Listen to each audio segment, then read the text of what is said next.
اللہ تعالیٰ نے اتنی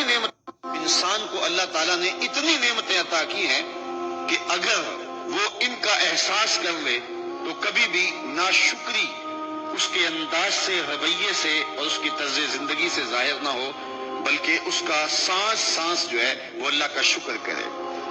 میں کئی دفعہ یہ بات بتا چکا ہوں، میرا ایک ملنے والا ہے، پیر بھائی ہے، تو اس کو مسئلہ کیا ہے کہ یہ جو منہ میں لعاب آتا ہے اس کی مقدار کم ہے۔ تو بنیادی طور پہ وہ لیکچرار ہے، تو اس نے روز جو ہے وہ طلباء کو لیکچر دینا ہوتا ہے، تو 15 منٹ نہیں بول پاتا کہ منہ خشک ہو جاتا ہے۔ اب ہم نے کبھی اس کو نعمت سمجھا؟ یہ جو منہ میں لعاب آتا ہے، ہم کہتے ہیں کہ یہ ایک مصیبت ہے، تھوکتے رہتے ہیں، لیکن اگر اس کی مقدار کم ہو تو زندگی اوکھی ہو جائے۔ یہ نظام انہضام پہ بھی اثر انداز ہوتا ہے، اور پھر اس کی بینائی بھی کمزور ہو گئی، ایک آنکھ کی بینائی تو بالکل ختم ہو گئی۔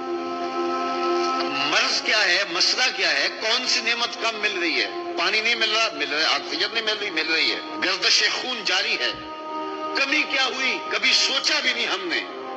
لعاب کی مقدار ضرورت سے کم ہے تو زندگی مشکل ہو گئی۔ انسان یہ لعاب جس کی اہمیت تیری نظر میں کوئی نہیں، یہ کم ہو تو پھر زندگی عذاب بن جائے۔ تو اللہ نے جو تجھے نعمتیں دی ہیں اگر وہ نہ ہوں تو پھر بتا زندگی کیسے گزرے۔ تو انسان کو اتنی نعمتیں دی ہیں، اللہ نے اتنا کچھ عطا کیا ہے۔ اوناسس نامی دنیا کا امیر ترین شخص تھا، اس کی آنکھوں کے پپوٹے کام کرنا چھوڑ گئے۔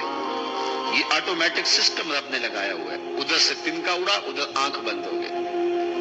اب ڈاکٹر سلوشن ٹیپ لگا کے اس کی آنکھ کھولتا تھا، اور جب سوتا تھا تو ٹیپ لگا کے بند کر دیتا تھا۔ کسی نے اس سے پوچھا کہ زندگی کی سب سے بڑی آرزو؟ کہا کاش اپنی آنکھیں اپنی مرضی سے کھول سکوں۔ کہا اس کے لیے کوئی قیمت پیسے دینے پڑے تو کتنے دے گا؟ کہا ساری دولت لگا دوں گا۔ کبھی ہم نے یہ احساس ہوا؟ بہت سارے لوگوں کو آج پتا چلا ہوگا یہ بھی ایک سسٹم ہے، ایسا ہے، رب نے قدرتی لگایا ہوا ہے، اس پر کوئی بل ہی نہیں کبھی آیا۔ آپ 3 مہینے بل نہ دے تو وابڈا والے میٹر کاٹ دیتے ہیں کہ نہیں؟ بجلی کاٹ دیتے ہیں، سوئی گیس والے کنیکشن کاٹ دیتے ہیں، لیکن ساری زندگی رب کو سجدہ نہ کرو۔